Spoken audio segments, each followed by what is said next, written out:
Gold trusted gold buyers మీరు తాకట్టు పెట్టిన బంగారాన్ని విడిపించి ఈ రోజు ఉన్న మార్కెట్ ధరకు కొనబడును. చెప్పినట్లుగా శ్రీదేవి గారితో 24 సినిమాలు చేశారు, 11 సినిమాలు ఎన్టీఆర్ గారితో చేశారు, 14 సినిమాలు చిరంజీవి గారితో చేశారు. అసలు ఇట్లా చెప్పుకుంటూ పోతే ఏఎన్ఆర్ గారితో, శోభన్ బాబు గారితో, కృష్ణరాజు గారితో ఇట్లా చాలా సినిమాలు చేశారు కదా. అప్పట్లో ఆ హీరోస్లో ఉండేటువంటి ఆ చరిష్మాటిక్ ఎక్స్పీరియన్స్ మీతో ఎట్లా ఉండేది సార్? నాగేశ్వరరావు, రామారావు వాళ్ళు మా నాన్నగారు తరం చాలా గౌరవంగా ఉండేది. వాళ్ళ ఎక్స్పీరియన్స్ మాతో షేర్ చేసుకోవటం. ఎందుకంటే వాళ్ళకి ఆ టైంలో ఏంటంటే యంగ్ డైరెక్టర్స్ కావాలి వాళ్ళకి. ఎప్పుడైనా కొత్తదే సెలెక్ట్ చేసుకుంటారు కదా. అట్లా అందరూ అసలు చాలా హ్యాపీగా ఆడతా పాడతా తీసేవాళ్ళం కథల విషయంలో కానీ, రిలీజ్ అయిన తర్వాత కానీ. అండ్ ఇంకో గొప్ప విషయం ఏంటంటే ఓ పిక్చర్ ఒక ఆడపోయినా కూడా ఈ డైరెక్టర్ వద్దు ఇంకో డైరెక్టర్ పెట్టుకుందాం అనే సిస్టమ్ లేదు అప్పుడు. రంగారావు కానీ ఎవరైనా కూడా హీరోలు అందరూ, చిరంజీవి గారితో కూడా నాకు హిట్లు ఉన్నాయి, ఫెయిల్యూర్స్ కూడా ఉన్నాయి. ఫెయిల్యూర్ అయిందని చెప్పి డిస్కార్డ్ డైరెక్టర్ వద్దు అన్నట్టు లేదు, ఈక్వల్గా షేర్ చేసుకునేవాళ్ళం. ఓకే, తప్పు జరిగింది, నెక్స్ట్ కరెక్ట్ చేసుకుందాం అని. అట్లా చాలా ఫ్రెండ్. ఇప్పుడు కూడా అంతా సరదాగానే ఉంటారు. ఇప్పుడున్న జనరేషన్లో వాళ్ళు తీసే పిక్చర్లు నాకు నచ్చిందంటే డెఫినెట్గా నాకు ఫోన్ చేసి అప్రిషియేట్ చేస్తారు. చేస్తే నేనే వస్తానండి అని చెప్పి వచ్చేవారు. అప్పుడప్పుడు డైరెక్టర్స్ అందరం కలిసి ఈ బ్యాచ్ డైరెక్టర్స్ అందరూ మా ఇంట్లో పార్టీ చేసుకుంటా ఉన్నాం. అబ్బో, అదే అడగబోతున్నాను. అంటే డైరెక్టర్స్ ఇప్పటి వాళ్ళని మీరు అప్రిషియేట్ చేయడమో చాలా పెద్ద విషయం. ఇందాక మీరు అన్నట్లు 3 తరాల హీరోలని మీరు ఇంట్రడ్యూస్ చేశారనుకోవచ్చు, వాళ్ళతో కలిసి చేశారనుకోవచ్చు. ఎన్టీఆర్ గారి దగ్గర నుంచి, ఏఎన్ఆర్ గారి దగ్గర నుంచి ఇట్లా చెప్పుకుంటూ పోతే జనరేషన్స్ వైజ్ సినిమాలన్నీ మీరు చేశారు ఆ హీరోలతో. ఆ జనరేషన్ గ్యాప్కి మీరు ఎలా అడ్జస్ట్ అయ్యేవారు రాఘవేంద్రరావు గారు? ఎలా హ్యాండిల్ చేసేవారు? వాళ్ళతో ఫ్రెండ్లీగా ఉండేవాడు. వాళ్ళ మెయిన్గా అమ్మో రాఘవేంద్రరావు చాలా సీరియస్గా ఉంటారు అనుకుని వస్తారు. ఓహో, వచ్చిన తర్వాత కొంచెం మామూలుగా ఫ్రెండ్లీగా ఉంటాం, కొంచెం ఫూరిష్ జోకులు వేయటం. నా చుట్టూ కూడా ఎప్పుడు ఎంటర్టైనింగ్గా ఉండే వాళ్ళతోనే ఉంటాను నేను. చాలామంది ఇప్పుడు ఉన్న బ్యాచ్లో కానీ, బయట ఫ్రెండ్స్ కానీ, సినిమా ఫ్రెండ్స్ కన్నా బయట ఫ్రెండ్స్లో కానీ సరదాగా ఏ దేశం వెళ్ళినా కూడా వాళ్ళతో వెళ్ళటం, అక్కడ ఏదో ఒకటి చేయటం, ఏం లైఫ్ని లైట్గా తీసుకోవటం. అద్భుతం. అంటే మిమ్మల్ని ఇంట్రడ్యూస్ చేస్తున్నాను అని కొంచెం ఆ భయము, ఆ బెరుకు నాకు కూడా ఉండింది. భయపడుతూ వచ్చాను, అమ్మో చాలా తక్కువ మాట్లాడతారు అనుకుంటా.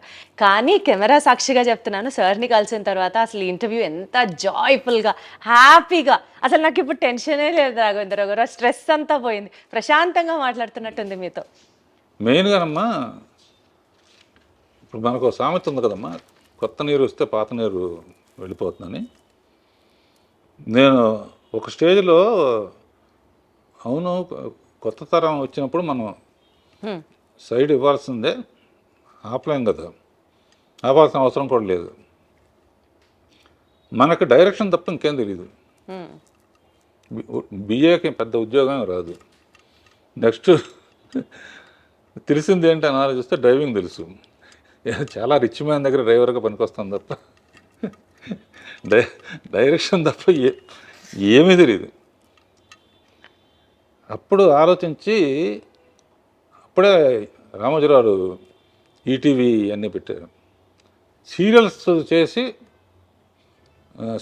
శిష్యులకు అప్పచెప్పి రష్ చూసి అప్పుడప్పుడు షూటింగ్ దగ్గరికి వెళ్ళి మ్యూజిక్ చేసి సినిమాలాగానే ఉంటుంది అని శాంతినివాసం అని మొదలుపెట్టి రాజమౌళిని డైరెక్టర్గా పెట్టాము. ఓ, అలా మీరే ఇంట్రడ్యూస్ చేశారా? అంతకుముందు నాకు చంద్రబాబు గారు ఎలక్ట్రానిక్ మీడియా అడ్వైజర్గా నాకు అవకాశం ఇచ్చినప్పుడు రాజమౌళి, ముడపూడి వర, గంగరాజు వీళ్ళందరూ కూడా యాడ్స్ చేసేవాళ్ళు సోషల్ అవేర్నెస్ కోసం. అద్భుతంగా చేసేవాడు రాజమౌళి. అప్పుడు శాంతినివాసం కథ అనుకుంటే అతనే మొత్తం కథని అవుట్లైన్ చెప్పాను. అతను 1000 ఎపిసోడ్లకు సరిపడా. సో అప్పుడప్పుడు సెట్కి వెళ్ళేవాడిని. నేను అనుకుని చెప్పిన తర్వాత రష్ వచ్చిన తర్వాత చూస్తే నేను చెప్పిన దానికన్నా బాగా తీసేవాడు. మ్మ్. సో అక్కడి నుంచి ఇక కాన్ఫరెన్స్ వచ్చి స్టూడెంట్ నెంబర్ 1కి నేను పర్యవేక్షణ చేసి తన డైరెక్టర్గా పెట్టారు.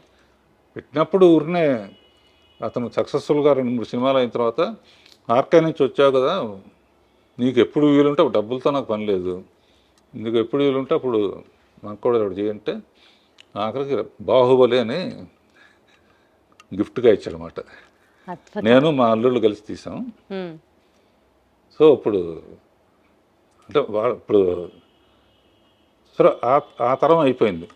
సీరియస్ తరం ఇప్పటికీ దొరుకుతుందమ్మా. 25 ఏళ్ళ నుంచి ఆ సీరియల్స్ అన్నీ కూడా ఒక స్టాండర్డ్, ఒక క్వాలిటీకి ఒక నిదర్శనం లాగా తీస్తున్నారు మీ బ్యానర్ నుంచి వచ్చేటువంటి ఆ సీరియల్స్ కానివ్వండి. తర్వాత మా అన్నయ్య కోరిక మీద ఆర్కే ప్రొడక్షన్స్ అని పెట్టి ఫస్ట్ చేస్తే నందమూరి రామారావు బ్రాండ్ ఉండాలని చెప్పి బాలకృష్ణ అడగానే బాలకృష్ణ హ్యాపీగా మా డేట్స్ అడ్జస్ట్ చేసి ఇచ్చాడు. మ్మ్. అలా ఆర్కే బ్యానర్లో మా అన్నయ్యతో అల్లరమగుడు, అల్లరిపోయాడు, కొన్ని ఫెయిల్ అయినా కొన్ని సక్సెస్ఫుల్గా. అండ్ మా అన్నయ్య గారి పిల్లలు మా పిల్లలు అందరూ కలిసే పెరిగారు కనుక అంతా జాయింట్ ఫ్యామిలీ లాగా. సక్సెస్ఫుల్ జాయింట్ ఫ్యామిలీ అంటే మీరు ఎక్కడి నుంచి వచ్చారంటే రాఘవేంద్ర గారు, ప్రాపర్గా ఆ ఫ్యామిలీ ఎథిక్స్, బాండ్స్, లైఫ్లో కొన్ని వాల్యూస్ ఇవన్నీ పాటిస్తూ ఈ స్థాయికి వచ్చారు కాబట్టి మేమందరం ఇవాళ రోజున అంత గౌరవంగా, గర్వంగా మీ వైపు చూస్తాం. That's all because of your brought up, మీ వాల్యూస్, మీ ఎథిక్సే ఇవన్నిటికీ కారణం అనిపిస్తుంది నాకు. మిమ్మల్ని ఇలా కలవడం, ఇంటర్వ్యూ చేయడం అసలు నాకు వేరే లెవెల్గా ఉంది.